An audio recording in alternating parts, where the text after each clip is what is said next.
10, 9, 8, 7, 6, 5, 4, 3, 2. Pemikiran yang utuh. Seperti yang tadi sudah disampaikan oleh Pak Denny, jadi kerangkanya kita sudah berikan. Nah, sekarang kita tinggal menginstal isinya. Ya. Kitab ini dimulai dengan surat Al-Fatihah. Selain memang ayat ini menjelaskan tentang ujian, ya, ujian, kemudian apa namanya, bagaimana haknya Allah yang harus kita penuhi. Ayat ini sebenarnya juga menyinggung tentang Nabi dan para sahabat. Ya, di bagian akhir itu ketika Allah menceritakan ihdinas siratal mustaqim, kemudian disifati di situ siratal ladzina an'amta alaihim. Jadi ayat ini menceritakan tentang pertama ya tentang ya Allah Subhanahu wa taala, ya zat yang Maha Pengasih lagi Maha Penyayang, dan kita tahu di dalam hadis Rasulullah SAW disebutkan kullu amrin dzibalin la yubda'u bil basmalati fahuwa aqta, gitu ya.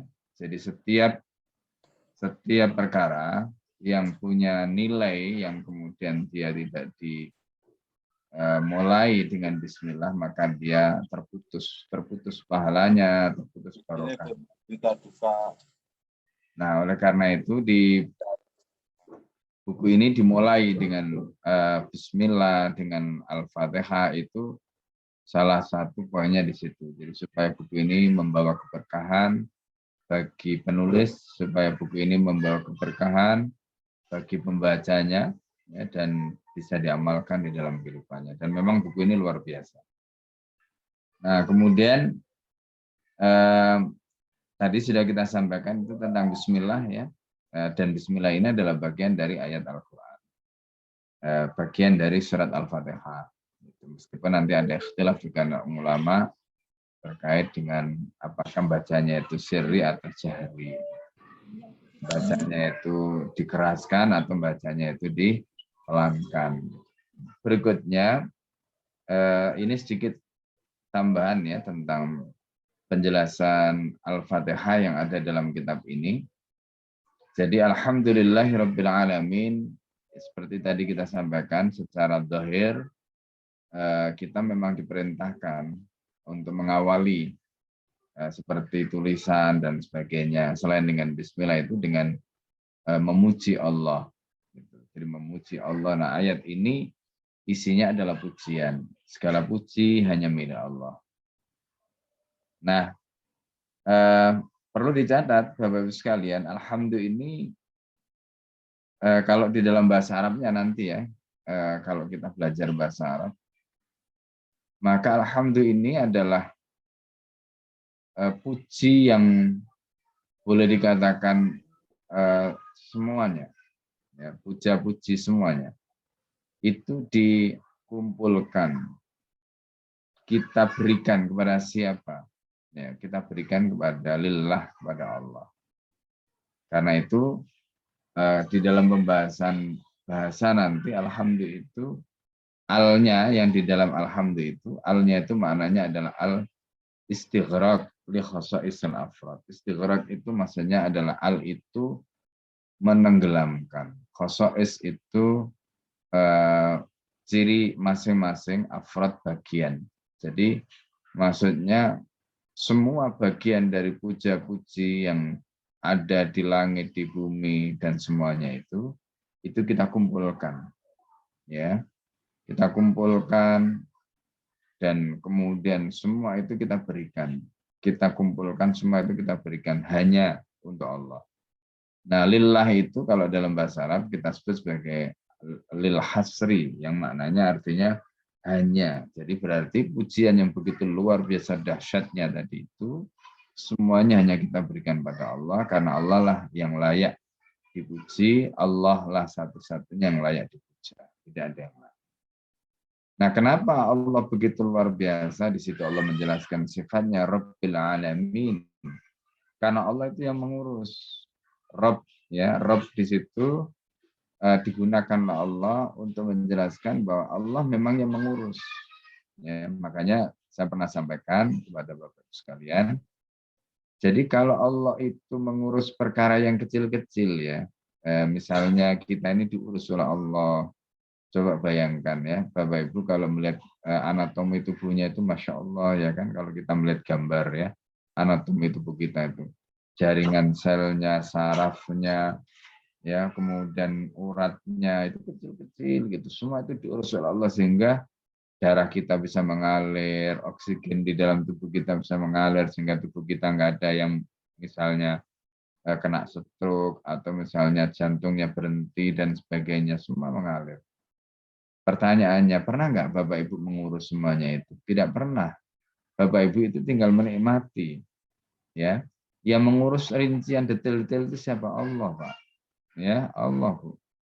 Nah, karena itu pantas kalau kita itu hanya memberikan pujian kita itu kepada Allah. Ya. Jadi kita tidak pantas memberikan pujian kepada yang lain dan kita juga tidak pantas menyombongkan diri kita karena kita ini semua urusan kita diurus sama Allah. Dari sini kita bisa paham kalau urusan yang kecil-kecil seperti itu diurus sama Allah, maka tentu yang besar-besar juga akan diurus oleh Allah. Nah, itu makna dibalik alhamdulillahirabbil alamin. Jadi kalau Bapak Ibu punya masalah, nggak usah khawatir, Pak. Ya, nggak usah khawatir, Bu. Karena Bapak Ibu urusan yang kecil-kecil di tubuhnya saja diurus oleh Allah, apalagi urusan Bapak Ibu yang besar, punya hutang, punya masalah keluarga, punya masalah dengan istrinya, dengan anaknya, insya Allah. Nah, karena itu bagaimana caranya? Kuatkan hubungan kita dengan Allah, minta kepada Allah, ya kan? Makanya pernah saya ajarkan ada satu doa, ya, yang doa itu dibaca oleh apa namanya ulama ya, Fudail ya, Iyad boleh mengatakan, aku selalu berdoa kepada Allah, Allahumma inni ajistu an israfi waladi. Ya, ya Allah, hamba ini tidak sanggup, belum mampu untuk memperbaiki keadaan anak-anakku. Fa'aslihum lana ya Allah. Maka perbaikilah keadaan mereka untukku ya Allah. Doa itu dibaca terus, ya tentu sambil ikhtiar ya, memperbaiki keadaannya. Maka Allah jadikan putra-putri beliau menjadi orang-orang yang luar biasa. Itu gambaran betapa Allah mengurus semua urusan. Ya, ini makna Rabbil Alamin. Jadi ayat ini bukan hanya berisi pujian, tetapi ayat ini memberikan gambaran terkait dengan pengakuan kita. Nah, kalau kita mempelajari bahasa Arab, nanti belajar balaghahnya, belajar macam-macamnya, nanti kita akan bisa mengeksplor ayat-ayat seperti ini. Kenapa misalnya Allah menggunakan kata alhamdulillahirabbil alamin dengan menggunakan kalimat nominal, tidak menggunakan kalimat verbal misalnya. Itu nanti dalam bahasa Arab ada perbedaan. Semakin kita mendalam ilmunya, Masya Allah, akan semakin nikmat kita membaca. Ya, nah itulah kenikmatan yang didapatkan para sahabat Rasulullah SAW. Nah, kemudian berikutnya Allah menjelaskan sifatnya Ar-Rahmanir Rahim di situ. Ya, Ar-Rahmanir Rahim. Ar-Rahman itu adalah sifat yang bentuk dasarnya itu sama dengan kata Rahim ya Bapak Ibu sekalian. Yaitu dari kata kerja rahimah yarhamu. Rahimah yarham itu sama. Maknanya mengasihi, menyayangi. Maka terjemahnya begitu. Tetapi apa bedanya? Kan tidak mungkin Allah mengulang kata Ar-Rahman dan Ar-Rahim tanpa maksud. Nah, ternyata di sini diulang oleh Allah dalam Bismillahirrahmanirrahim. Allah mengulang juga.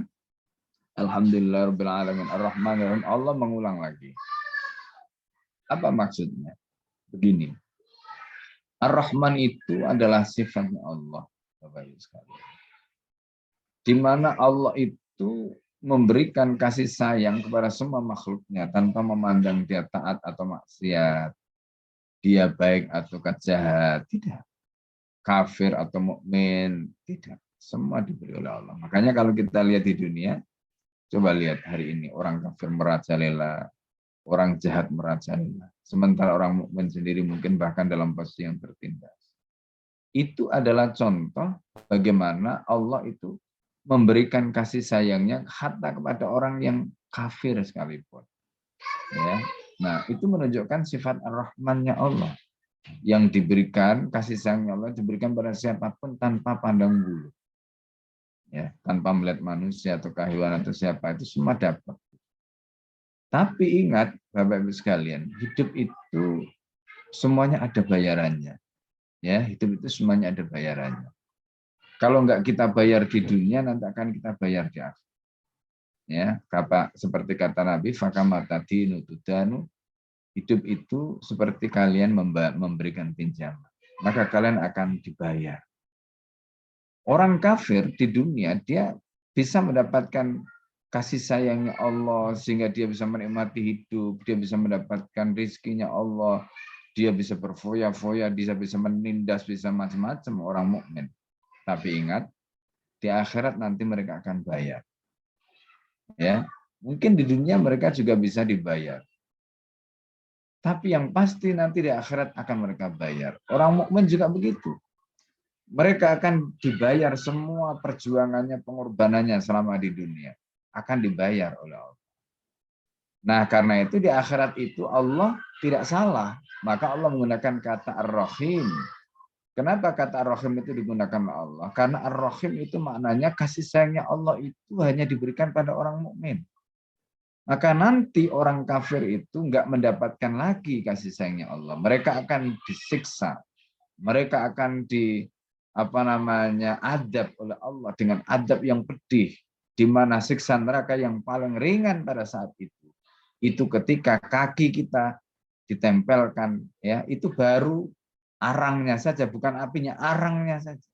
Itu panasnya sampai ke ubun-ubun kita mendidih. Dan satu hari, ya, di akhirat itu sama dengan 1000 tahun di dunia. Coba bayangkan. Betapa dahsyatnya, betapa tersiksa. Itu bayaran yang akan Allah berikan kepada orang yang hidup di dunia, kelak nanti di akhirat. Nah, oleh karena itu Bapak Ibu sekalian yang dimuliakan Allah, Allah ketika di dalam ayat ini menggunakan kata Rahim, itu artinya Allah tidak akan memberikan kasih sayang itu kepada orang kafir. Ya. Kasih sayang itu tidak diberikan pada orang kafir. Di akhirat tidak ada kasih sayang, belas kasihan pada mereka.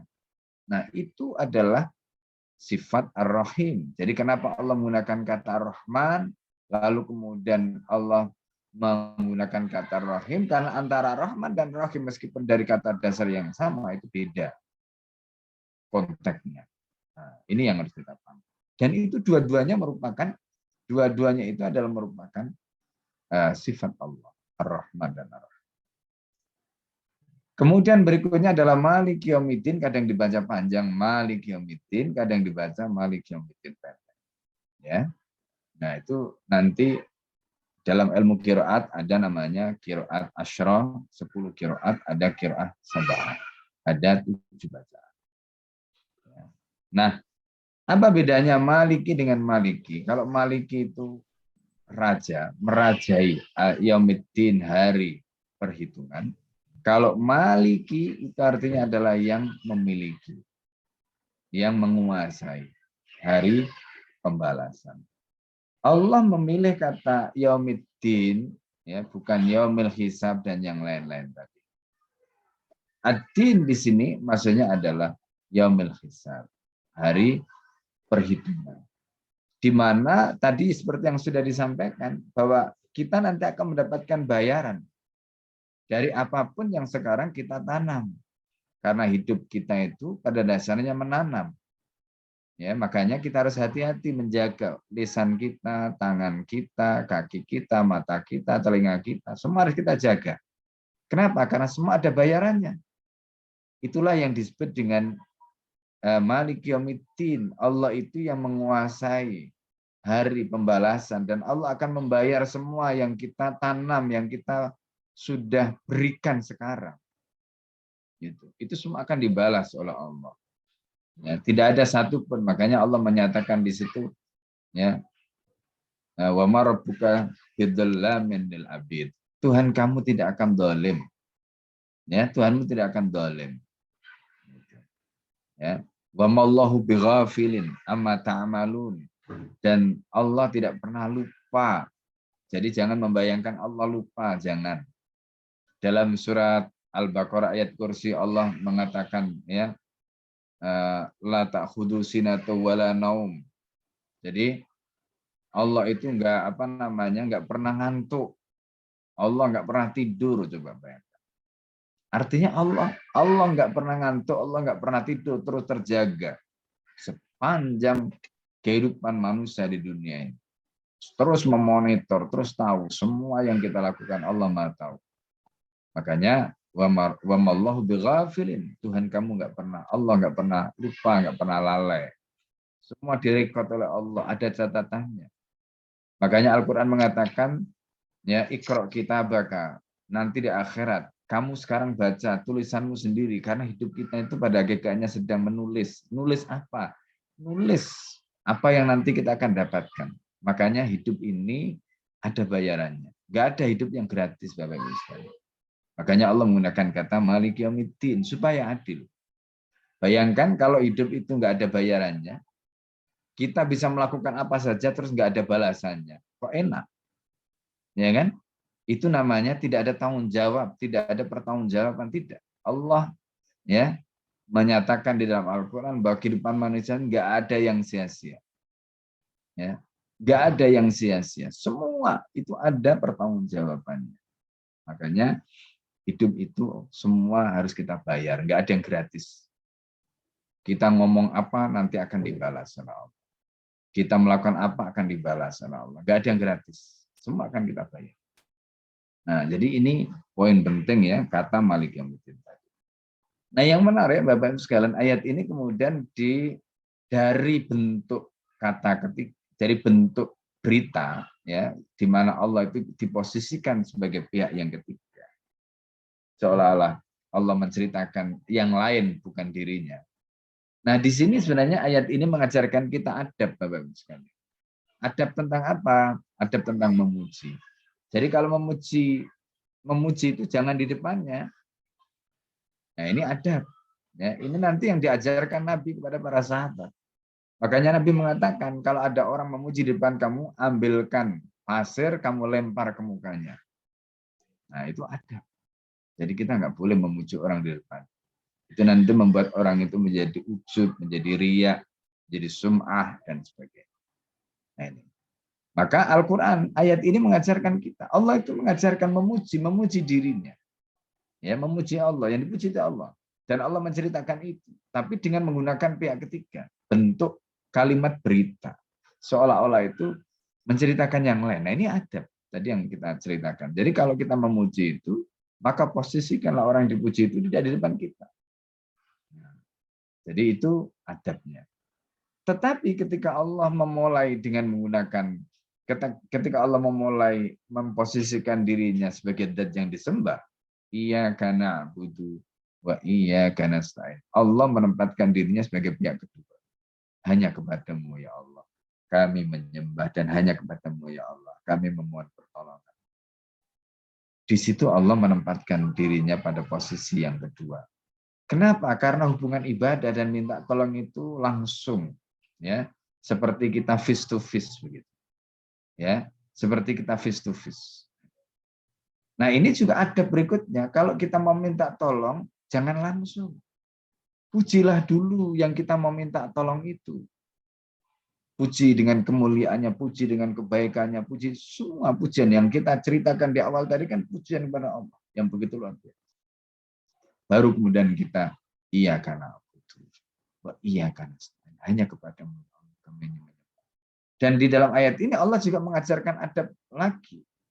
Sebelum minta tolong kita dahulukan apa menjadi kewajiban kita. Kewajiban kita kepada Allah adalah menyembah. Sementara kewajiban Allah kepada kita itu menolong.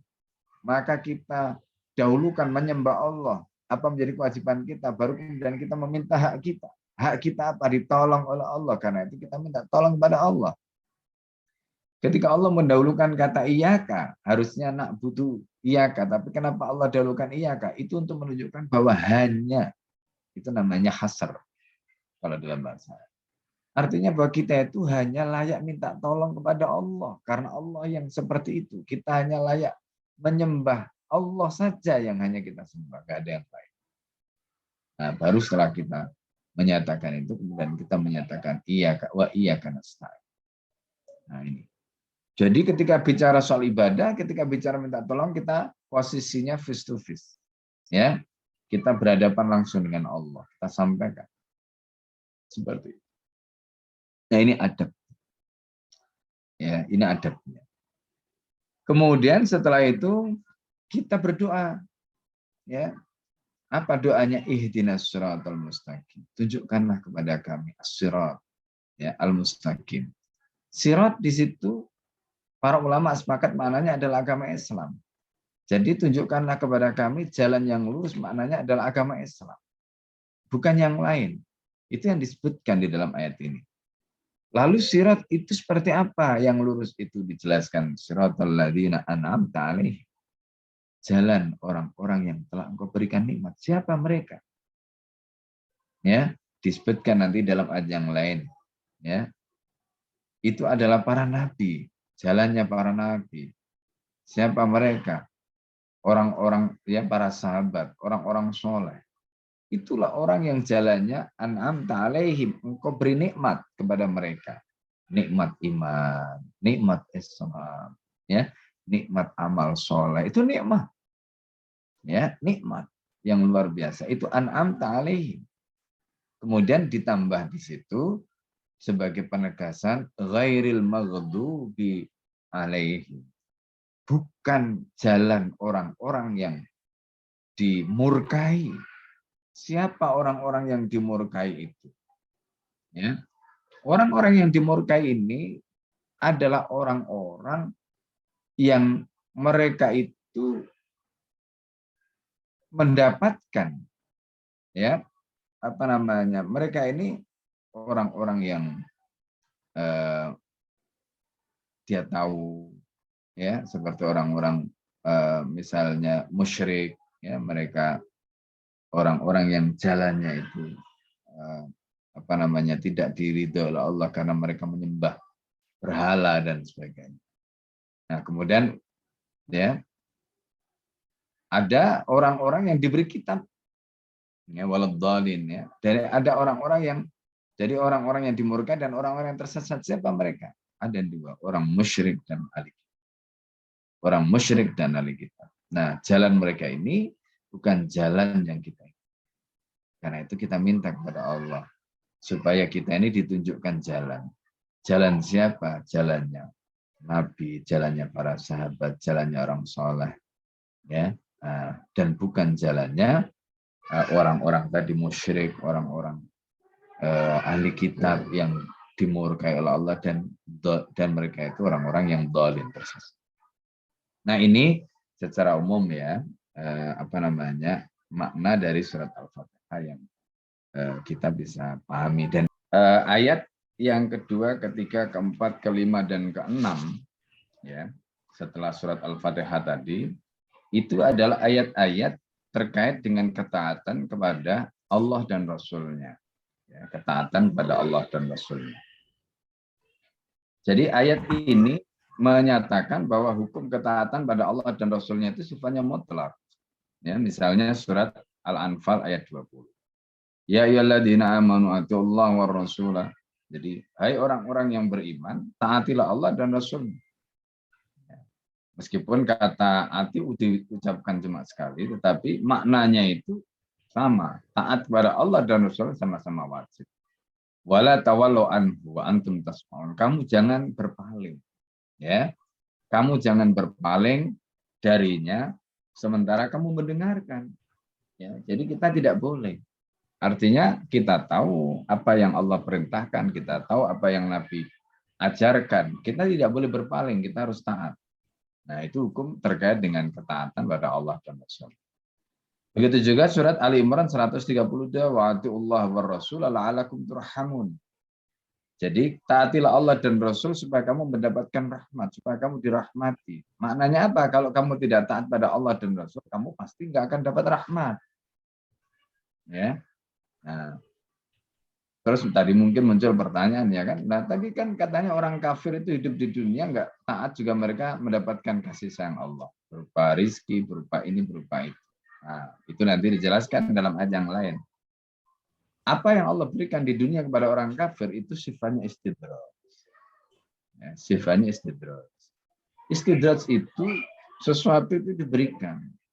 Tapi dengan maksud, ya, dengan maksud yang pada akhirnya nanti itu Allah akan ambil seketika ketika mereka itu dalam posisi yang lalai, dalam posisi yang mereka itu berbangga-bangga dengan apa yang diberikan oleh Allah, maka pada saat itulah mereka betul-betul dalam keadaan kebingungan. Seperti disebutkan di dalam Al-Quran, falamma nasu ma dzukiru bihi fatahna alaihim abwaaba kulli syai'in hatta idza farihu bima utu akhadnahum fa idahum. Nah, jadi ini yang Allah cerita. Iya, iya, benar. Ya. Di mute dulu yang lain. Ya, jadi kalau kita kembali kepada ayat tadi, maka rahmat ya berupa rizki atau apa yang Allah berikan pada orang kafir itu istidraj. Jadi karena itu kalau ayat ini mengatakan wa Allah wa rasul la'allakum turhamun. Jadi ketaatan pada Allah dan Rasul itu membawa kita pada satu keadaan di mana kita mendapatkan rahmat, kasih sayang. Termasuk taat itu sendiri adalah bagian dari kasih sayang Allah. Ya. Nah, makanya dalam Al-Quran disebutkan illa man rahimah rabbi, kecuali orang yang mendapatkan rahmat dari Tuhan sehingga dia bisa taat. Di saat orang lain maksiat dia taat, itu mendapatkan rahmat. Kemudian di dalam surat Al-Anfal ayat 46, wa Allah rasul wala tanaza'u. Nah, jadi kamu taatlah kepada Allah dan Rasulnya wala tanaza'u. Kamu jangan berselisih. Fatafshalu. Maka kalau kamu berselisih ya karena tidak taat sama Allah dan Rasul, maka kamu akan berbantah-bantahan ya. Kemudian akibat dari berbantah-bantahan tadi apa? Menyebabkan kamu menjadi tafshalu. Tafsyalu itu bisa berarti gagal, ya, bisa berarti gentar, kemudian batat habari hukum. Nah, kemudian kekuatan kamu menjadi hilang. Itu yang kita alami hari ini. Umat Islam hari ini itu sudah punya petunjuk pedoman Al-Quran, As-Sunnah. Mereka tidak mau taat pada Al-Quran dan As-Sunnah. Mereka mengambil pedoman yang lain. Pedoman dari Barat, demokrasi. Mereka mengambil pedoman dari Barat, sistem ekonomi kapitalis. Mereka mengambil pedoman dari Barat, sistem pendidikan yang liberal dan sebagainya. Apa yang terjadi kemudian? Umat Islam hari ini betul-betul mengalami tadi. Yang namanya demokrasi itu kan nggak jelas patokannya. Maka ribut melulu kalau kita lihat di Indonesia ini politiknya. Di mana-mana negeri komunis, Malaysia juga begitu.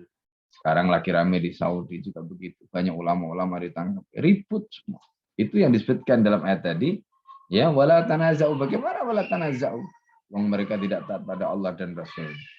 Jadi supaya mereka tidak tanaza'u itu kuncinya adalah harus taat kepada Allah dan Rasul. Ya. Kadang-kadang taat kepada Allah dan Rasulnya saja masih mungkin untuk tanaza'u. Apalagi kalau tidak taat sama Allah dan Rasulnya. Karena nggak jelas patokan. Nah konsekuensinya apa? Fatafshalu. Karena kita tidak bersatu, maka ketika kita berhadapan dengan musuh yang muncul apa? Gentar, takut, khawatir. Ya. Lalu kemudian apa? Watad habari hukum kita itu dihinakan, dilecehkan. Nggak punya kekuatan sama sekali. Coba bayangkan, Indonesia ini mayoritas Muslim. Lihat hari ini umat Islam. Ya kan? Dilecehkan betul-betul. Itu namanya watad habari hukum. Ya, hilang kekuatannya itu. Kenapa tadi itu? Karena kuncinya di awal tadi. Tidak taat pada Allah dan Rasul. Nah karena itu Allah memerintahkan wasbiru. Jadi kalau kita taat pada Allah dan Rasulnya, kita harus sabar. Ujian memang ya akan terus menghampiri. Bukan berarti kalau kita taat pada Allah dan Rasulnya ada ujian. Ya, diuji oleh Allah. Karena ketaatan itu bagian dari ujian. Menguji iman kita.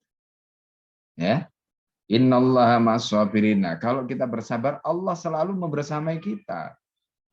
Karena kita yakin dengan pertolongan Allah, kita yakin dengan janjinya Allah. Itu namanya kita bersabar. Kita selalu bersama dengan Allah. Allah akan selalu membersamai kita.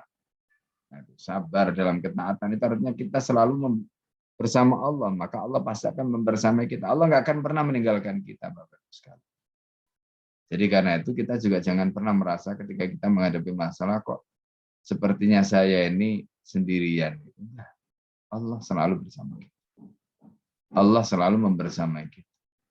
Kita aja yang suudzon kepada Allah. Hanya penting kita selalu mengembangkan pikiran yang positif. Itu yang disebut dengan husnudzon kepada Allah. Nah, karena itu caranya bagaimana tadi? Selalu libatkan Allah. Kalau kita selalu melibatkan Allah, nanti banyak perkara ajaib akan datang. Tapi ketika kita meninggalkan Allah, nggak akan bisa kita. Ya kita akan terbatas dengan kekuatan kita sendiri. Tapi kalau kita melibatkan Allah, Allah yang akan bekerja.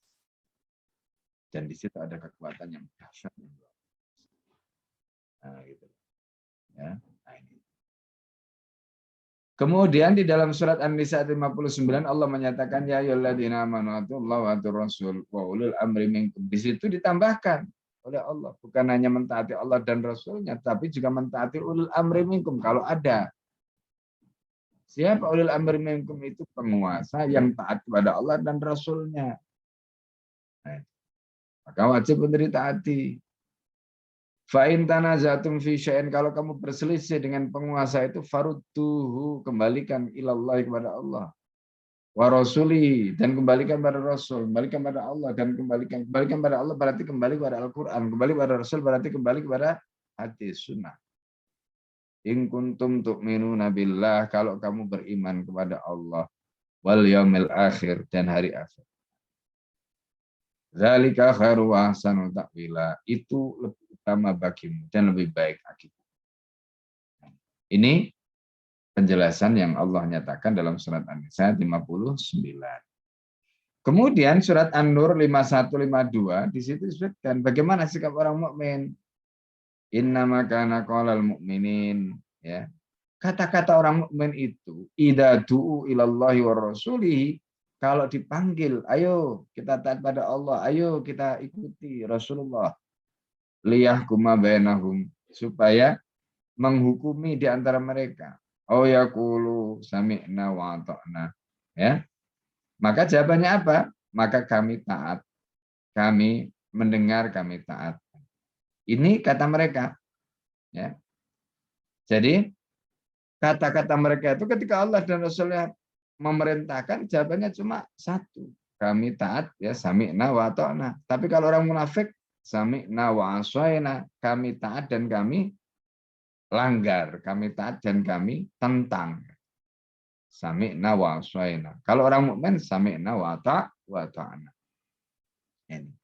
Wa ulaika humul muflihun, dan mereka ini adalah orang-orang yang beruntung. Nah, ini sifatnya para sahabat. Ya, sifatnya para sahabat. Wa may yuti'illah wa rasulah, dan siapa yang taat pada Allah dan Rasulnya, wa yakhsyallah, kemudian dia takut pada Allah. Wa yattaqhi, dan dia bertakwa kepada Allah. Fa ulaika humul faizun. Mereka itu adalah orang-orang yang beruntung, orang-orang yang sukses dunia dan akhirat. Seperti tadi kita sudah sampaikan, kita hidup ini tidak ada yang gratis. Ya, hidup kita ini tidak ada yang gratis. Maka ini yang kita bayar akan dibayar oleh Allah nanti.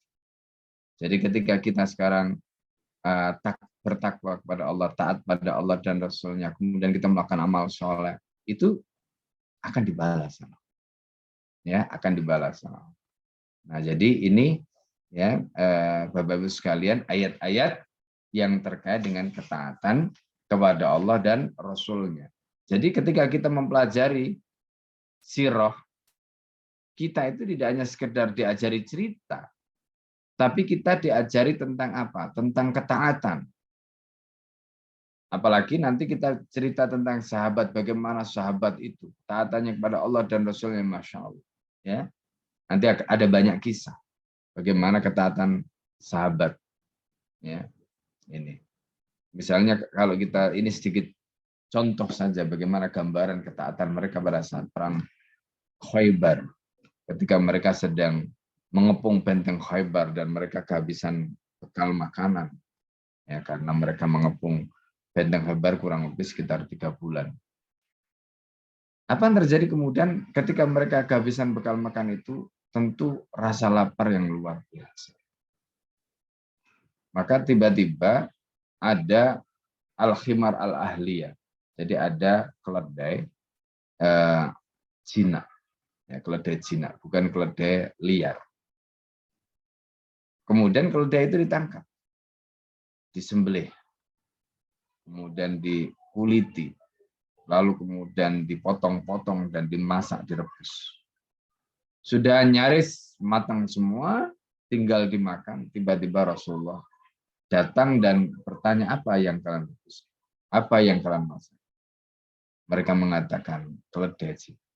Kata Rasulullah, ini haram. Maka mereka serta-merta langsung menuangkan, membuang apa yang mereka masak tadi. Padahal itu ibaratnya, kalau orang makan itu tinggal makan, tinggal nyantap. Tapi itulah gambaran bagaimana ketaatan mereka yang luar biasa. Ya. Nah, kalau kita sekarang kan kadang-kadang ini ya, contoh ya, orang ngambil riba, orang ngambil ini, ngambil itu kan pikirannya sederhana kadang-kadang, sedikit saja. Nah, itu kan. Oh ini karena terpaksa, macam-macam, setan membisiki di dalam hati. Tapi sahabat Rasulullah SAW betul-betul kekeh, betul-betul kuat imannya. Makanya tadi disebutkan di situ wa may yutillah wa rasulah wa yakhshallah wa yattaqi faulaika humul faizun. Ya, ini luar biasanya kehidupan sahabat Rasulullah Shallallahu Alaihi Wasallam. Pertama, ini ada 2 hadis ya. Jadi hadis yang pertama itu adalah hadis yang diriwayatkan oleh Bukhari. Rasulullah Shallallahu Alaihi Wasallam menyatakan kul ummati ya yadkhulul jannah. Ya. Jadi semua umatku itu masuk surga, ilaman aba, kecuali orang yang tidak mau. Qila wa may ya'ba ya Rasulullah. Siapa yang tidak mau? Itu pertanyaan sahabat kepada Nabi. Kemudian Nabi mengatakan man atau ani, siapa yang taat kepadaku dakhalal jannah, dia pasti masuk surga. Wa man asani, dan siapa saja yang membangkang tidak mau taat kepada aku, fawal aba, maka orang itulah yang disebut orang yang tidak mau. Jadi sebenarnya orang itu masuk surga itu pilihan, Bapak Ibu sekalian. Orang masuk surga itu pilihan. Kenapa kok pilihan? Ya selain tentu di sana ada rahmatnya Allah, ada kasih sayangnya Allah. Karena ini pembahasan lain ya. Jadi kita itu berpikir mungkinkah kita itu masuk surga murni karena amal kita? Para ulama mengatakan tidak. Memangnya amal kita itu seberapa?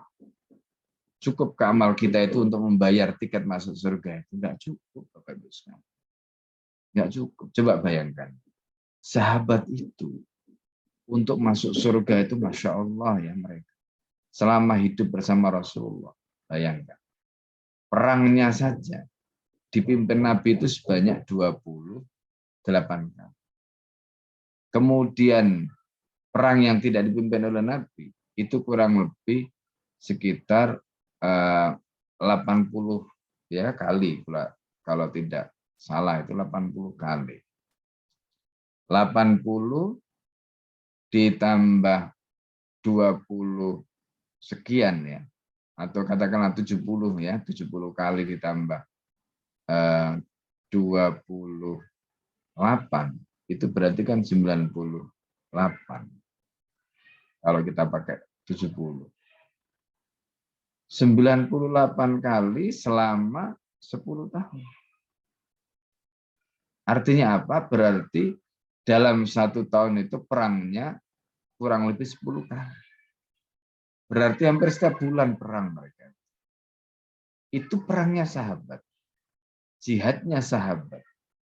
Coba hitung dakwah mereka ketika di Mekah 23, ketika di Mekah ya. Mereka itu dakwah 13 tahun. 10 tahun di Madinah. Lihat kemudian infaknya mereka. Lihat kemudian bagaimana pengorbanan mereka. Mereka bukan hanya mengorbankan hartanya, bukan hanya mengorbankan jiwanya, semua mereka miliki mereka. Lihat ibadah mereka, ya, mereka itu digambarkan fursanun nahar, ya, waruhbanul lail. Di siang hari mereka itu seperti fursan. Fursan itu adalah para ksatria. Di malam hari itu mereka seperti rahib. Itu mereka. Loh, kalau kita membayangkan sahabat itu kayak begitu. Nah, kita itu pengen masuk surga seperti para sahabat. Jauh banget gitu. Ya kan, jauh banget. Makanya kemudian para ulama, kalau kita membayangkan kita bisa mendapatkan surga karena amal kita kok terasa jauh. Ya, nah disitulah mereka mengatakan kita itu mendapatkan surga karena kasih sayangnya Allah, karena rahmatnya Allah, ya, dan tentu juga karena syafaat Rasulullah Shallallahu Alaihi Wasallam. Nah, karena itu Rasulullah tadi mengatakan man atau ani, siapa yang taat kepadaku, dan ini yang punya potensi mendapatkan syafaat, ya, yang punya potensi mendapatkan syafaat. Ya, gimana mau ditolong taat aja nggak mau. Nah, makanya tadi Rasulullah menyatakan ya man atau ani dakhalal jannah, siapa yang taat kepadaku pasti masuk surga. Apakah itu langsung tanpa nyemplung dulu ke neraka atau nyemplung dulu kemudian diberi syafaat oleh Nabi. Nah, jadi semoga kita ini termasuk yang nggak nyemplung dulu ya Bapak Ibu sekalian. Karena nyemplung itu meskipun sebentar sakit, ya, karena neraka yang paling ringan itu siksanya seperti tadi kita sudah cerita. Jadi naudzubillah, ya, makanya kita jaga diri kita, ya, masing-masing, ku anfusakum, jaga dirimu, wa ahlikum, dan keluarga, naro dari neraka. Itu perintah Allah. Nah, kemudian yang kedua kata Nabi, waman asani fawal abah. Jadi orang yang tidak mau masuk surga itu sebenarnya orang yang maksiat. Berarti apa? Itu pilihan dia sebenarnya. Allah sudah membuka pintu. Pintu ketaatan, pintu kebaikan, pintu. Itu dari buka. Ya, nah ini. Jadi itu hadis yang pertama. Nah, kemudian hadis yang kedua ini tamsil, perumpamaan. Dulu orang Arab itu kebiasaannya kalau ada bahaya, maka seorang yang menjadi pemimpinnya itu akan melepas bajunya, kemudian bajunya itu dipakai sebagai tanda. Ya. Untuk apa? Supaya kaumnya, sukunya, atau rakyatnya yang dipimpin tadi itu mereka kemudian paham bahwa ada bahaya. Supaya apa? Mereka kemudian mengikuti komando, aba-aba, perintah dari pemimpinnya tadi. Nah, di situ. Kemudian Rasulullah mengatakan ketika diberi aba-aba tadi ada yang ikut. Karena ikut, maka selamatlah dari gempuran musuh. Tapi ada yang tidak ikut. Akhirnya apa yang terjadi? Habislah mereka dibantai, dihabisi oleh musuh. Pertanyaannya siapa yang salah? Mereka sendiri. Nah, itulah gambarannya Allah mengutus. Gambarannya Allah ya memberikan perintah dan larangan kepada hambanya ini.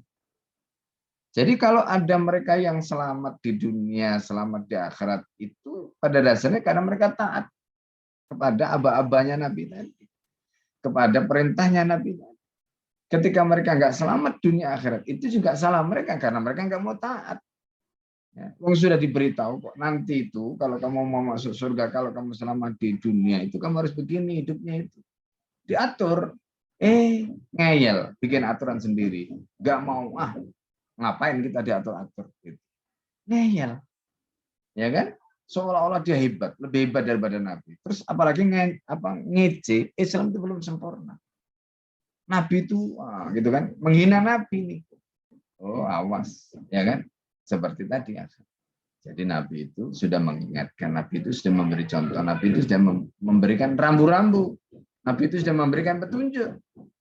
Makanya nanti di akhirat itu seperti disebutkan dalam Al-Quran, rusulan mubasyirina wa mundirina. li alla yakuna lin-nasi 'alallahi hujjatun ba'da rusul.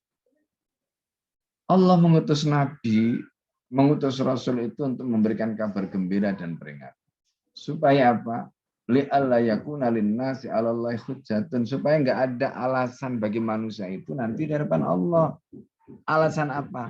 Mereka mencari-cari, dulu kami enggak tahu, dulu kami dulu enggak, kata Allah. Wong kami sudah mengutus nabi dan rasul. Salahmu sendiri karena kamu enggak ngikut.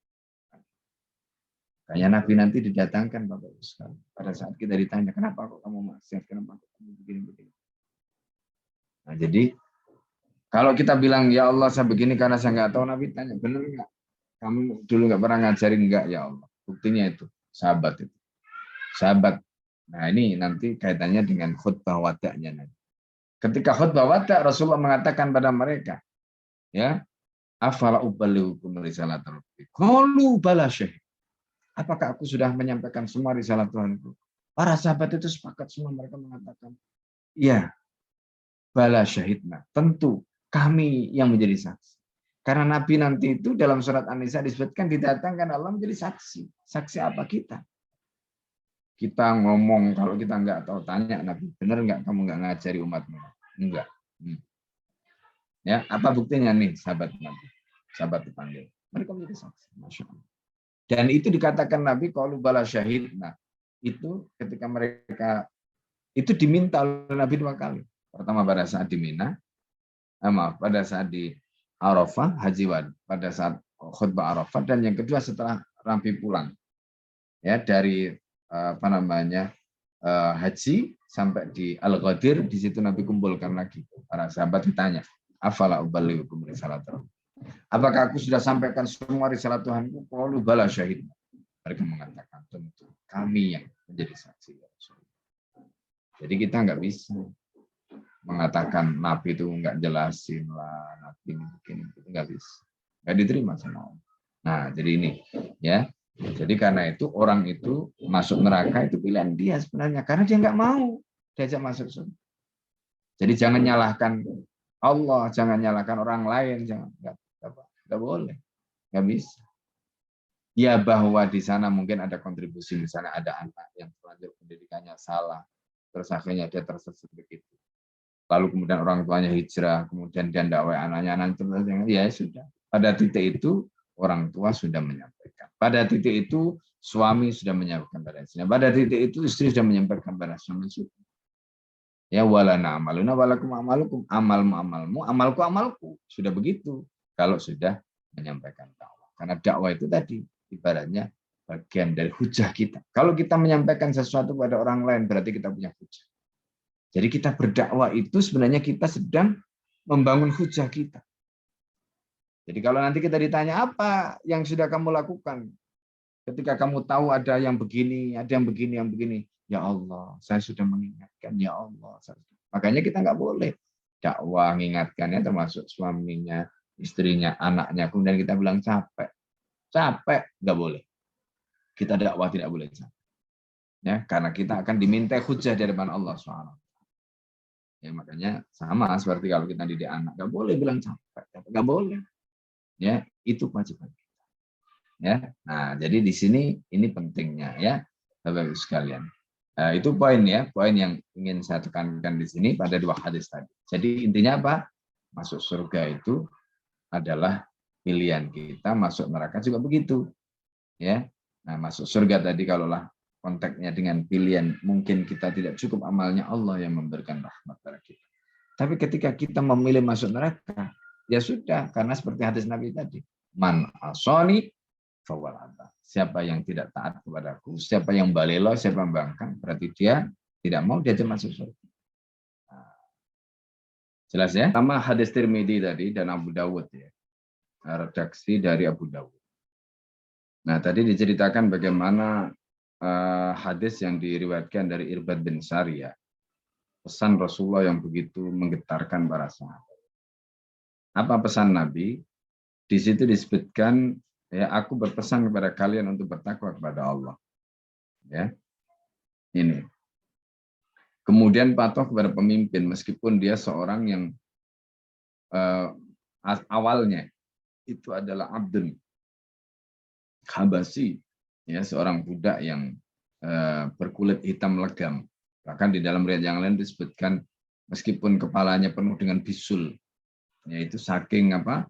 Saking nggak pantasnya gitu secara fisiknya, tapi kita wajib tetap mentaati. Itu perintah Nabi. Kemudian kata Rasulullah, kalian nanti sepeninggalku akan hidup pada suatu zaman di mana di situ kalian akan melihat banyak sekali perselisihan. Nah, itu kondisi yang kita hadapi hari ini. Dalam kondisi seperti itu, apa pesan Nabi? Kata Nabi, alaikum bisunnati. Jadi dalam kondisi seperti itu, kalian wajib berpegang teguh kepada sunnahku, tuntunanku. Sunnah di sini maksudnya adalah tuntunan. Kemudian yang kedua, wa sunnatil khulafa'ir rasyidin min al-mahdiyyin min ba'di. Nah itu. Yang kedua adalah tuntunan sunnah para khulafa al-mahdiyyin min ba'di. Nah itu apa? Nah, sunnahnya para khulafa itu ya sistem kehidupan yang dibangun, yang dijalankan, yang dipraktekkan di dalam sistem Islam, yaitu kekhalifahan itu. Nah, jadi kalau di sini perintahnya, kalian pegang teguh itu, kalian. Jadi kalau aku tidak ada, kalian pegang teguh sunnahku. Ya, bukan hanya sunnahku, tapi sunnahnya para sahabat. Sunnahnya para sahabat apa itu tadi? Sistem, jadi peradaban Islam, sistem kehidupan Islam, ya, yang hidup di bawah naungan khilafah Islam itu sunnahnya para sahabat. Gitu. Kemudian kata Nabi apa? Kata Nabi, addu alaiha bin nawajidi. Kalian harus gigit ya sunnahku dan sunnahnya para khulafaur rasyidin itu dengan gigi geraham. Gitu. Saking kuatnya.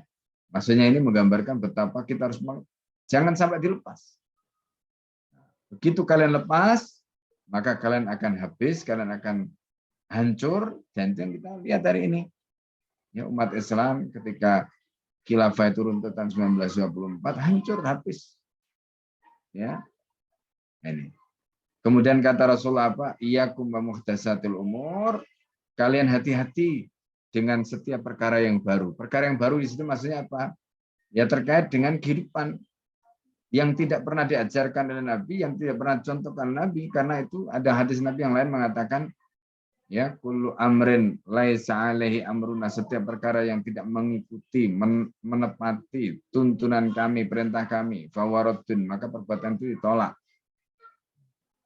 Nah, jadi kalau kita perhatikan sekarang ada banyak sistem ditawarkan, ekonomi kapitalis, pendidikan liberal, ya, kemudian apa? Sanksi hukumnya, kayak kita lihat kemarin kasus Omnibus Law itu, Masya Allah, ya kan, jelas-jelas melanggar konstitusi, masih aja dipertahankan. Ya, itu adalah gambarannya. Ini adalah muhdatsat, iyyakum wa muhdatsatil umur.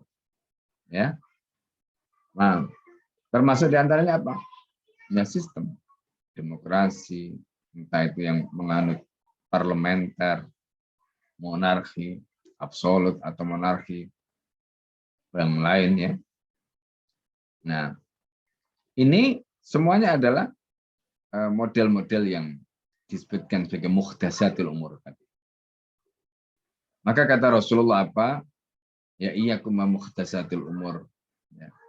Fa ya kullu muhdatsatin bid'ah, setiap yang baru itu bid'ah. Wa kullu bid'atin dhalalah, setiap yang bid'ah itu sesat. Ya, wa kullu dhalalatin finnar, dan setiap yang sesat itu masuk. Nah, ini yang diingatkan oleh Rasul. Maka pentingnya hadis ini kita pegang teguh sebagaimana wasiat Nabi yang terakhir tadi supaya kita selamat. Kemudian hadis Tirmidzi berikutnya dari Amr bin Auf. Ya. Di situ diceritakan sesungguhnya agama ini akan kembali ke Hijaz. Dalam riwayat yang lain disebutkan Ukru Darul Muslim, ya. Asyam, Ukru Darul Muslim. Ukr itu adalah tempat kembalinya ular. Jadi ular itu kan dia punya apa ya, lubang gitu. Kalau bahasa Jawanya itu leng gitu. Dia itu kalau keluar dia akan balik lagi ke situ. Nah, jadi agama ini nanti akan kembali lagi ke Hijaz. Seperti kembalinya ular ke dalam sarangnya. Itu kata Nabi. Agama ini akan berlindung ke Hijaz selaksana domba betina berlindung ke puncak-puncak gunung. Tapi sekarang kita lihat Hijaz, Masya Allah, dirusak. Ya, dengan liberalisasi ala Amerika. Ya, kalau kita lihat bagaimana MBZ hari ini. Ya, Masya Allah. Kerusakan yang ditimbulkan itu, ya Allah, ya Rabbi. Ulama-ulama yang dulunya mendukung mereka karena mungkin sudah keterlaluan, nggak tahan mereka. Akhirnya mereka tetap aja ngomong, akhirnya dituang ke pipi. Ratusan ulama sudah ditangkap di Saudi. Ya. Nah, itu gambarannya. Maka di sini kata Nabi, berbahagialah orang-orang asing, fatubal ghuraba. Ya. Badal Islamu ghariban, Islam itu mulai dari asing. Wa sayaudu ghariban, kembali lagi menjadi asing. Fatubal ghuraba. Maka beruntunglah orang-orang yang merasa terasing. Siapa orang yang terasing itu? Mereka yang di situ disebutkan memperbaiki sunnahku, ya. Mereka yang memperbaiki sunnahku ketika dirusak oleh orang-orang sesudah. Nah, jadi semoga kita dengan mengkaji sirah ini ya termasuk orang-orang yang memperbaiki sunnah Nabi. Ketika sunnah ini sudah dirusak oleh orang-orang kafir, orang-orang liberal, ya, orang-orang sekuler, ya, mereka yang merusak sunnah. Ya, orang-orang yang anti-Islam merusak sunnah. Ya. Makanya dengan kita mengkaji ini harapannya kita termasuk dalam hadis ini, ya, hadis riwayat Tirmidzi dari Amr bin Auf. Kemudian At-Tirmidzi juga meriwayatkan dari Anas, ya, Rasulullah bersabda kepadaku, wahai anakku, karena Anas ini dititipkan. Dalam riwayat yang lain dikatakan ibunya itu memberikan Anas kepada Rasulullah, ya, diserahkan, diwakafkan kepada Nabi, umurnya 8 tahun ketika itu. Maka Nabi memanggil anak, wahai anakku, jika engkau mampu memasuki pagi dan petang hari sementara di hatimu tidak ada rasa dengki kepada siapapun, maka lakukanlah, kata Rasulullah. Kemudian Baginda Shallallahu Alaihi Wasallam bersabda, wahai anakku, itu adalah termasuk sunnahku. Ya, barang siapa menyukai sunnahku, ahabba sunnati, ya, jadi siapa yang menyukai sunnahku berarti mencintai. Ya, nah, dan siapa yang mencintaiku, wa man ahabbani kana ma'i fil jannah, maka dia akan bersamaku di dalam surga. Masya Allah. Makanya orang-orang yang mengikuti Rasulullah, mencintai Rasulullah, ya kan, termasuk. Ya, semoga kita ini mempelajari sirah ini termasuk orang-orang yang mencintai Rasulullah. Ya, sehingga nanti seperti yang tadi saya sudah sampaikan, mungkin kita tidak cukup amal kita untuk masuk surganya Allah karena terlalu sedikit, ya. Tapi dengan cinta kita kepada Rasulullah, maka istilahnya itu kalau orang bilang, ya, kalau kita nggak bisa masukkan amal kita, gandolan, pegangan jubahnya Nabi. Nah, karena apa? Cinta kita kepada Rasulullah. Nah, ya, nah, ini itu apa namanya, perintah Nabi, itu tuntunan Nabi. Nah, bagaimana caranya kita bisa mencintai Nabi, mencintai sunnahnya? Kita nggak pernah membaca sunnahnya, nggak pernah membaca sirah-sirahnya, nggak bisa. Jadi kalau orang mencintai itu karena dia sering mendengar, sering membayangkan, sering jadi dekat, sering disebut. Kalau nggak pernah nyebut, nggak pernah mendengar, nggak pernah gimana mau mencintai, ya kan? Nah, jadi kita belajar ini itu dalam rangka untuk mencintai Rasulullah Shallallahu Alaihi Wasallam, mencintai para sahabat Nabi Ridwanullah alaihim, ya, yang dengan begitu insya Allah, ya, kalau bukan karena amal kita mendapatkan syafaat dari mereka. Nah, itu nanti ada satu hadis yang bisa Al-Fakir tambahkan, ya. Suatu ketika Anas, ini kata Anas, aku belum pernah mendapatkan hadis yang begitu luar biasa. Aku sangat menyukainya, melebihi hadis yang lain. Apa kata Anas? Rasulullah pernah mengatakan begini. Ya, ada suatu ketika orang bertanya kepada Nabi, ya Rasulullah, mata sa'ah. Wahai Rasulullah, kapan kiamat? Kata orang itu. Rasulullah kemudian tidak menjawab pertanyaan ini, kapan kiamat? Kiamat itu kan masalah gaib. Kiamat itu kan urusannya Allah, ngapain tanya-tanya gitu, ya. Maka Rasulullah mengubah pertanyaan tadi itu dengan pertanyaan yang disampaikan oleh orang tadi itu dengan pertanyaan yang lain. Yang pertanyaan itu terkait dengan amal dia. Apa kata Nabi? Nabi kemudian bertanya, "Madza a'attalaha?" Kalau kamu bertanya tentang kiamat, apa sih yang kamu sudah siapkan untuk menghadapi kiamat itu? Nah, ini pertanyaan yang langsung terkait dengan perbuatan. Lalu orang itu mengatakan, "Ya Rasulullah, maaflah bikasratis sholati walas shaum." Ya, ya Rasulullah, aku tidak menyiapkan untuk menghadapi kiamat itu dengan banyak sholat dan banyak puasa. Walakinni uhibbuka ya Rasulullah, tapi aku mencintaimu ya Rasulullah. Kemudian Rasulullah mengatakan, fa innaka ma'aman. Kamu akan bersama orang yang kamu cintai. Nah, ini kata Rasulullah pada sahabat. Fa innaka ma'aman ahbabta. Kamu akan bersama orang yang kamu cintai. Masya Allah. Ya. Lalu Anas bin Malik mengatakan, luar biasa. Kemudian Anas bin Malik mengatakan, inni uhibbullah wa rasulah. Wa uhibbu Abu Bakar wa Umar. La'alli ma'ufil. Aku mencintai Allah, aku mencintai Rasul, aku mencintai Abu Bakar, aku mencintai Umar. Dan semoga aku bersama mereka di surga. Walau lam na'mal mithla ma'am. Meskipun aku belum melakukan amal sebagaimana amal mereka. Karena cintaku. Semoga cinta ini mengantarkan aku bersama mereka. Masya Allah. Ya, jadi ini kata Anas bin Malik, hadis ini luar biasa. Jadi kita punya harapan ya Bapak Ibu sekalian dengan hadis ini meskipun kita belum banyak yang bisa kita lakukan. Ya untuk mendapatkan tiket di surga, tapi setidaknya kita jangan sampai di dalam hati kita ada sedikit pun celah cacat pada Nabi dan keluarganya, celah cacat pada Nabi dan para sahabat. Jangan. Ya, jangan. Jangan pernah sekali-kali mulut kita lancang, hati kita, pikiran kita lancang ya kepada Nabi dan keluarganya, kepada Nabi dan para sahabatnya. Karena itulah jalan kita. Bahkan boleh dikatakan ini ada seorang syekh dari Mesir ya, namanya Syekh Mustafa Abdul Nabi. Beliau itu menulis kitab syarah namanya Mu'nis Al-Jalis. Beliau mengatakan sekarang ini jalan untuk menuju surga itu sudah ditutup semua Bapak Ibu. Ya, kecuali satu jalan saja, yaitu jalan Rasulullah Shallallahu Alaihi Wasallam. Tidak ada lagi sudah, ditutup semua jalan kecuali jalannya Rasulullah. Masya Allah. Jadi kalau kita nggak ngikuti jalannya Nabi, kita mulai mana? Ya, Masya Allah.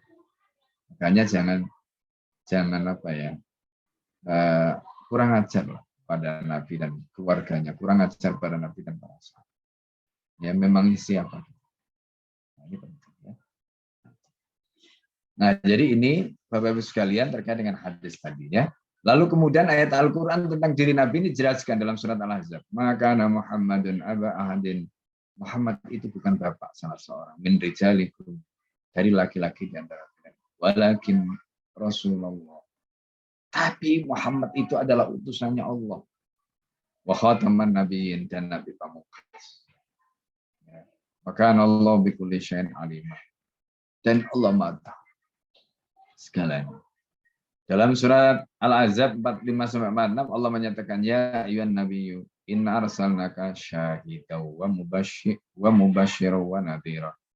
Aku mengutus kamu sebagai syahid, sebagai saksi. Wa mubasysyiran sebagai pemberi kabar gembira, wa nadhira dan pemberi peringatan. Wa da'iyan ilallahi bi'idnihi dan sebagai apa? Pengajak, penyeru kepada jalan Allah, kepada Allah, biidni dengan izin Allah, wasirajan dan sebagai apa? Pelita, cahaya, muniro yang menerang. Itulah Rasulullah. Rasulullah itu pelita, Rasulullah itu cahaya. Coba bayangkan. Ya. Jadi kalau kita nggak kenal dengan Nabi, gambarannya gampang. Rasul itu kayak apa sih? Sirajan muniro. Sudah. Ya, itu namanya uslub balaghah. Ya. Jadi gaya bahasa balaghah. Singkat, tapi kita langsung paham. Sirajan munir. Enggak usah panjang-panjang penjelasannya tentang Rasulullah. Coba kalau kita berjalan nggak ada sirat, nggak ada pelita yang menerangi jalan kita, kira-kira bagaimana? Kita akan nyasar. Kaki kita mungkin terperosok, kaki kita mungkin kena duri dan sebagainya. Mungkin berdarah-darah karena kita nggak ada sirat. Tapi dengan adanya sirat munirah, adanya Rasul yang membawa risalah. Masya Allah. Nah ini. Kemudian dalam surat Al-Fatah ayat 8-9, Inna arsalnaka syahidan wa mubasysyiran wa nadhira. Kami mengutus kamu Muhammad sebagai syahid saksi, sebagai mubasyir tadi, memberi kabar gembira wa nadhira dan peringatan, litu'minu billahi wa rasulih, agar kalian beriman kepada Allah dan Rasulnya, wa tu'azziruhu, ya, wa tu'azziruhu. Di situ disebutkan agar kalian menguatkan agamanya, wa tuwaqqiruhu, dan membesarkannya, wa tusabbihuhu, ya, dan apa, mengagungkannya dari wa tusabbihu, dan mensucikannya, bukratan wa asila, di waktu pagi dan waktu petang. Wa ma arsalnaka illa rahmatan lil alamin, dan kami tidak mengutus kamu Muhammad dengan membawa risalah kecuali menjadi rahmat bagi alam semesta. Apa rahmat yang dimaksud di sini? Daf'an lil mafasid wa jalban. Jadi jalban lil masalih wa daf'an anil mafasid. Jadi kita mengupayakan kemaslahatan dan menolak kemaslahatan. Itulah yang disebut dengan wa ma arsalnaka illa rahmatan lil alamin. Kemudian dalam surat As-Saff ayat 9, walladzi arsala rasulahu bil huda wa dinil haqq liyudhhiru 'ala dini kulli walau karihal musyrikun. Ya, surat As-Saff ayat 9. Ya. Nah, surat ini, ya, ayat ini itu diulang 3 kali. Pertama itu surat Al-Fatah, ya, kemudian surat As-Saff dan surat At-Taubah. Jadi awalnya berbeda, awalnya sama, akhirannya berbeda. Walladzi arsala rasulahu bil huda, dia mengutus utusannya dengan membawa hidayah dan agama yang hak untuk dia menangkan atas agama yang lain, walau wa kafa billahi syahida, yang pertama. Ya, walau karihal musyriku, wa kafa billahi syahida, ya. Dan cukuplah Allah menjadi saksi. Walau karihal musyriku, ya. Sekalipun orang-orang musyrik tidak menyukainya. Kemudian surat Al-Baqarah 143. Wa kadzalikal ja'alnakum ummatan wasata, dan begitulah. Kami jadikan kalian sebagai ummatan wasata litakunu syuhada'a 'alan nasi, supaya kalian menjadi saksi atas manusia. Wa yakuna rasulu 'alaikum syahida. Dan ya, Rasul itu akan menjadi saksi bagi kalian. Itu tadi yang sudah dijelaskan. Rasul nanti itu akan dipanggil oleh Allah menjadi saksi kita. Nah, ini, maka malulah, ya, kalau nanti Rasulullah kita saksikan, ya, menjadi saksi atas perbuatan. Laqad manallahu 'alal mu'minina idz ba'atsa fihim rasula. Allah itu telah memberikan karunia, ya, memberikan kemuliaan kepada orang-orang min idz ba'atsa fihim rasula, ketika Allah mengutus di tengah mereka seorang rasul min anfusihim, rasulnya itu dari kalangan mereka manusia, yatlu alaihim ayatihi, membacakan pada mereka ayat-ayatnya Allah, wa yuzakkihim, membersihkan jiwa mereka. Jiwa mereka itu asalnya kotor, ya kan? Bagaimana enggak kotor? Banyak toksiknya. Nah, ini seperti kita sekarang. Pikiran-pikiran kita, hati kita ini kan banyak toksiknya karena kita hidup di zaman jahiliyah. Kita ini hidup dengan sistem yang bukan Islam. Banyak toksik. Rasanya enggak Islamnya, pikirannya enggak Islamnya. Maka Islam mendetok itu. Ya, Islam itu datang untuk mendetok itu yang disebut dengan wa yuzakkihim, gitu loh. Ya, jadi kita belajar Islam itu sebenarnya adalah untuk mendetok, gitu, membersihkan jiwa kita. Wa yu'allimumul kitaba, dan mengajarkan pada mereka kitab, wal hikmah, dan hikmah, wa in kanu min qablu, sekalipun mereka sebelumnya lafi dhalalim mubin, benar-benar dalam kesesatannya. Jadi mereka itu sebelumnya betul-betul sesat, lalu kemudian Allah datangkan, ya, untuk mendetok semuanya tadi. Bersih. Maka lihat para sahabat itu, ya, pikirannya, perasaannya, Masya Allah. Nah, ya. Itu makanya pentingnya kita ngajarkan kepada anak-anak kita sakafah Islam sejak dini itu, supaya mereka punya filter agar Islam sakafah sebagai sakafah tadi itu bisa mendetok, ya. Ini kemarin saya cerita, yang Al-Fakir cerita waktu mengisi kitab ada Budunya Wadinnya. Anak itu meskipun kita sekolahkan di sekolah umum, ya, tapi kalau anak itu sudah kita beri filter, maka nanti dengan sendirinya dia bisa menyaring. Ya, dengan sendirinya dia bisa menyala. Nah, itulah yang nanti akan bisa mendetoksifikasi ya toksit yang ada dalam dirinya melalui pikiran, ya, perasaan dan sebagainya yang datang. Jadi itu dengan sendiri. Kalau kita tidak punya itu, nanti di tubuh kita itu banyak toksit. Kalau banyak toksit, akhirnya kita sendiri ya hidup nggak semangat, melakukan pelanggaran, melakukan maksiat, karena banyak toksit. Nah, ini tugas kita untuk apa? Mendetok, ya. Nah, itu pentingnya kita ngaji, ya. Kemudian yang terakhir, Muhammadur Rasulullah, Muhammad utusan Allah. Walladzina ma'ahu, dan orang-orang yang bersama Nabi, asyidda'u 'alal kufari. Mereka itu adalah orang-orang yang keras kepada orang kafir. Ruhama'u bainahum. Mereka penyayang di antara sama mereka. Tarahum ruk'an sujada. Kamu melihat mereka itu biasa, ahli melakukan ruku. Kan mereka yang ahli ibadah, sujada dan sujud. Ya batahuna fadlan minallahi wa ridwana. Mereka melakukan itu semata-mata untuk mencari ridha Allah, mencari anugerah Allah. Simahum fi wujuhihim min asari sujud. Bekas-bekas ketaatan mereka itu tampak ya pada wajah mereka dari bekas sujudnya. Dzalika mathalan fit Taurat. Itulah permisalan mereka di dalam Taurat. Wa mathalan fil Injil, permisalan mereka di dalam Injil. Kazar'in. Jadi seperti tanaman ya. Akhraja syat'ahu. Jadi tanaman mereka itu seperti tanaman yang mengeluarkan tunas. Fa'azarahu. Ya. Maka kemudian tunas itu menjadi tanaman yang kuat. Fastaghlaba. Jadi menjadi kuat. Fastawa ala suqihi. Ya.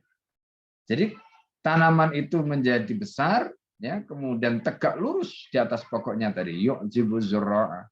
Yang membuat kagum orang yang menanam. Liyaghidha bil kufaru. Ya. Kufaro. Jadi mereka itu bisa digunakan untuk apa? Menjengkelkan orang-orang kafir. Ya, jadi orang-orang kafir pasti nggak akan suka. Makanya coba kalau lihat orang yang Islamofobia, orang yang nggak suka pada orang Islam, melihat orang Islam taat itu nggak suka. Maka mereka bikin narasi radikal, mereka bikin narasi teroris, mereka bikin narasi intoleran. Itu ayat ini menceritakan. Ya.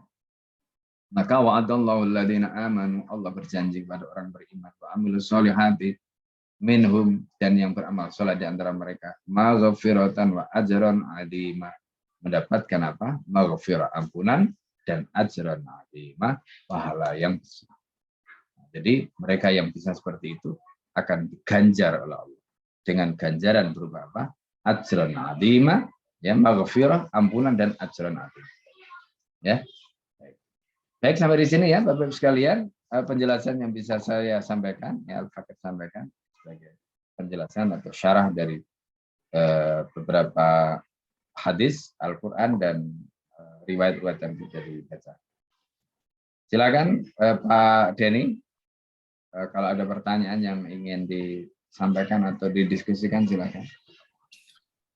Baik, demikian teman-teman kajian kita dalam membacakan kitab Hayatus Sahabah. Bagi teman-teman yang ingin bertanya, kami persilahkan. Untuk yang ikhwan, silahkan raise hand, langsung open mic. Dan untuk yang akhwat, dipersilahkan untuk menuliskan pertanyaannya dalam kolom chat. Karena waktu mungkin kita batasi dengan 2 pertanyaan. Silahkan buat teman-teman yang ingin bertanya. Izin, Ustaz. Silakan Pak De, mangga lanjut. Bismillahirrahmanirrahim. Assalamualaikum warahmatullahi wabarakatuh.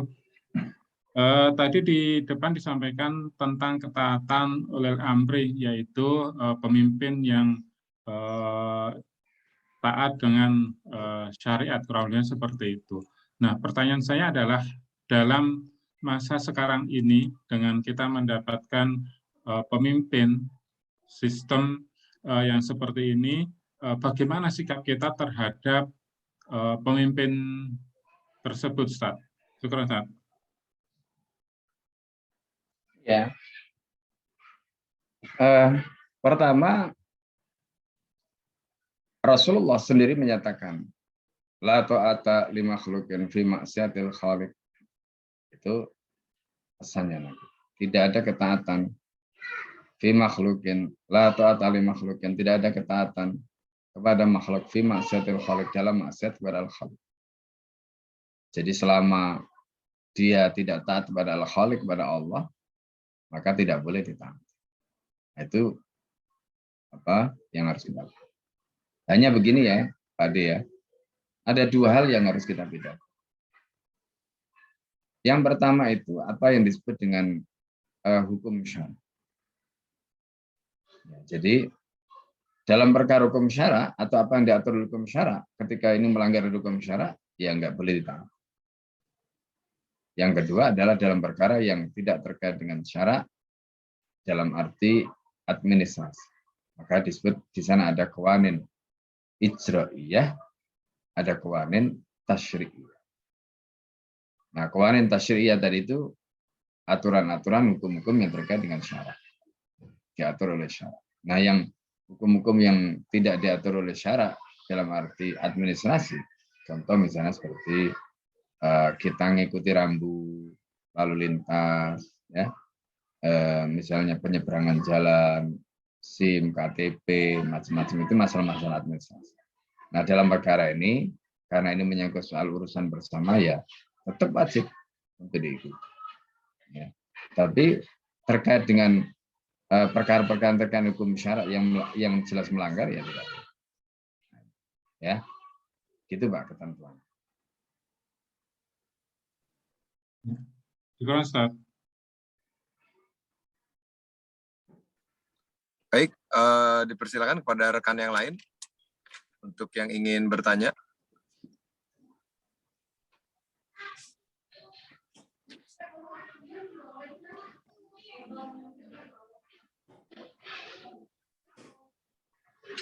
Kalau tidak ada, mungkin saya mewakili Ustaz.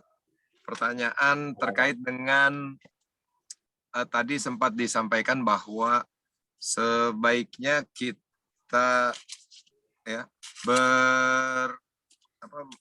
terkait dengan jika ada yang memberikan pujian terhadap kita, ya, Rasulullah menyampaikan lempar pasir gitu.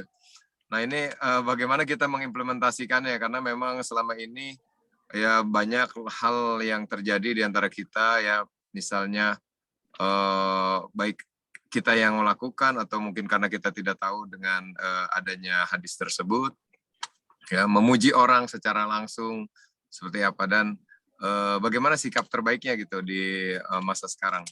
Nah, apakah memang kita harus langsung beristighfar atau bagaimana menyikapinya jika ada yang memuji langsung kepada kita, ataupun sebaliknya bagaimana kita memberikan apresiasi terhadap orang yang memang kita anggap layak untuk kita berikan apresiasi atau pujian.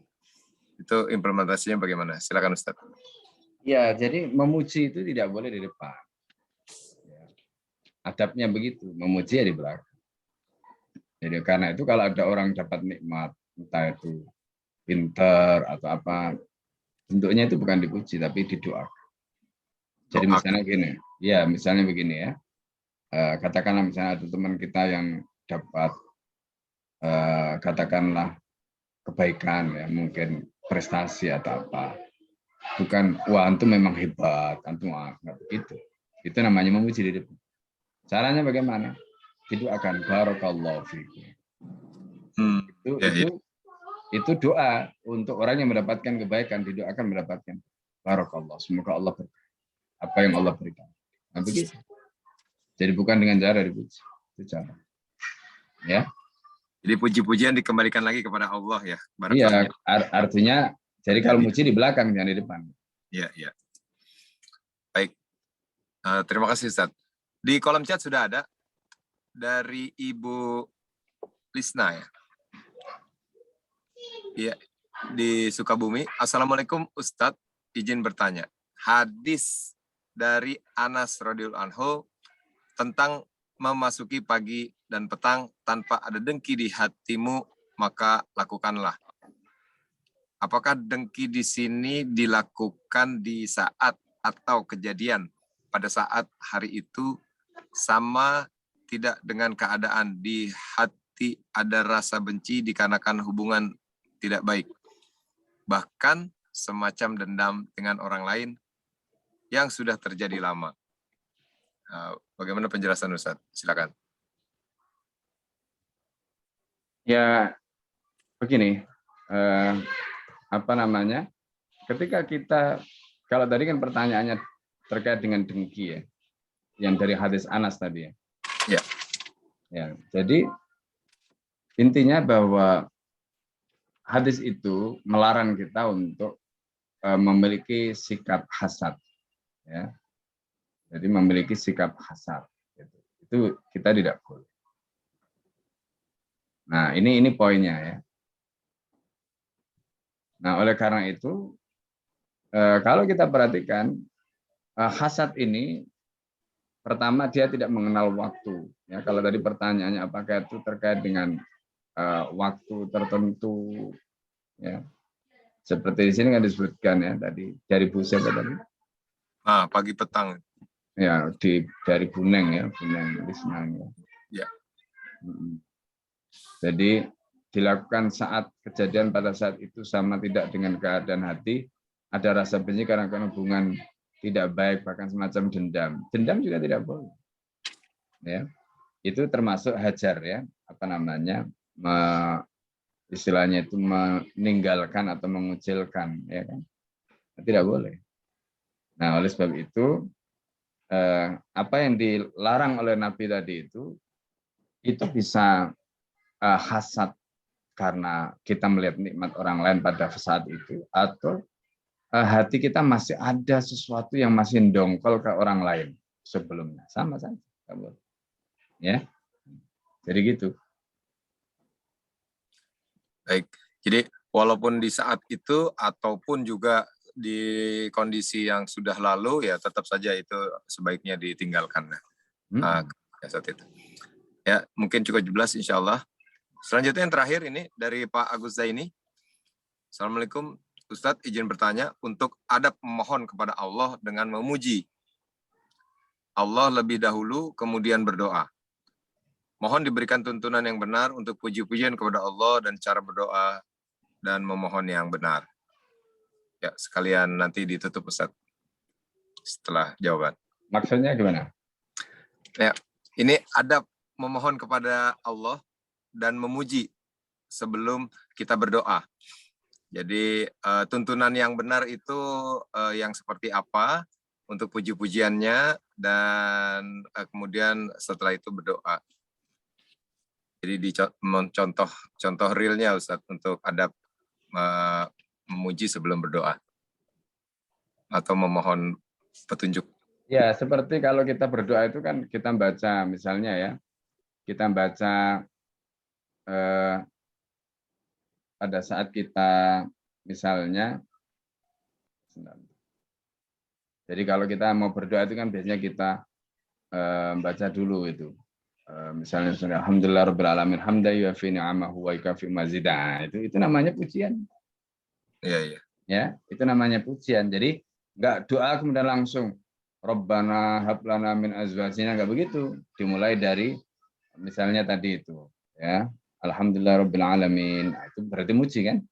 Hamdan yuafi ni'amahu wa yukafi mazidah. Atau dimulai dari sholawat. Allahumma shalli wa sallim ala sayyidina Muhammadin alhamdulillah rabbil alamin. Nah, gitu kan biasanya.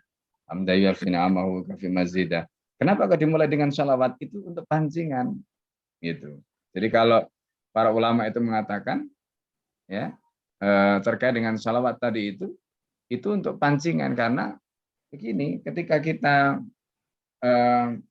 bicara dalam konteks doa, Rasul itu kan mengatakan,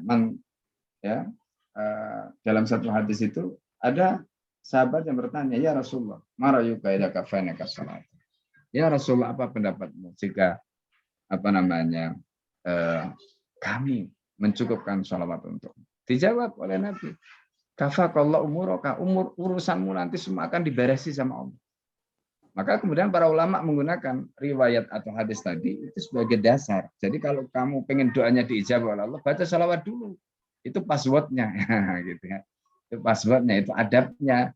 Nah, kemudian tadi itu, makanya biasanya ulama ini ngajarkan tadi itu kan, entah itu sholawat munjiat sebelumnya atau sholawat biasa ya, kayak tadi Allahumma sholli Ya, ala sayyidina Muhammadin walhamdulillahirabbil alamin. Nah, itu ada salawat, ada pujian pada Allah.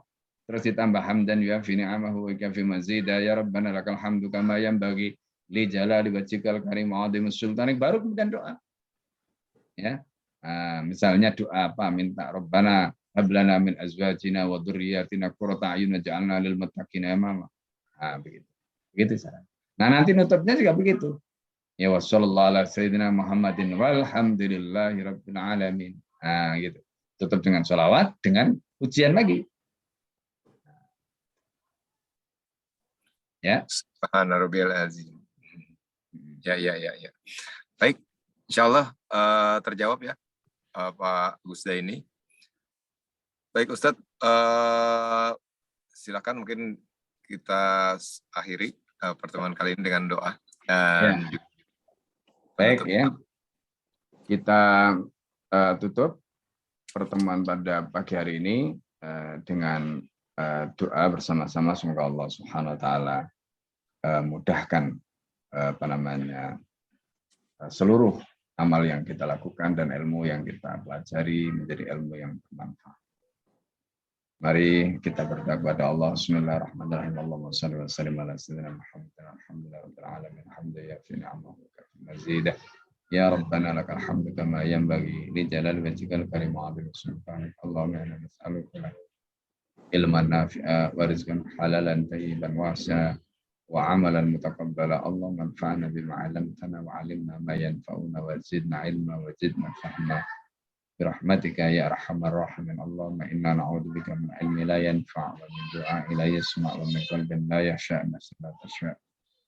Allahumma aqsim lana min khashyatika ma tahulu bainana wa baina ma'siyatika wa min at-ta'ati ma tuballighu bi jannatak wa min al-yaqini ma tuhawwinu bi 'alaina masa'ib ad-dunya wa mat'ana Allahumma bi asma'ina wa absarina wa quwwatina badal ma abqaitana. Allahumma aslih lana dinana alladhi wa ismatu amrina wa aslih lana dunyana allati fiha ma'ashuna wa aslih lana akhiratana allati fiha ma'aduna waj'al hayata ziyadatan lana fi kulli khair waj'al mauta rahatan lana min kulli syarr. Rabbana hab lana min azwajina wa dhurriyyatina qurrata a'yun waj'alna lil muttaqina imama. Allahumma inna nas'aluka bi haqqina wa jam'i tullabina. Allahumma aslihna wa iyyakum. Allahumma aslihna wa iyyahum. Allahumma inna ajizna an israfihim. Allahumma aslihna wa iyyahum. Allahumma aslihum lana bimannika wa karamika wa judika wa aunika wa nasrika ya rabbal alamin. Sallallahu alaihi wasallam Muhammadin alhamdulillahi rabbil alamin. Amin. Warahmatullahi wabarakatuh. Waalaikumsalam warahmatullahi wabarakatuh. Jazakallah.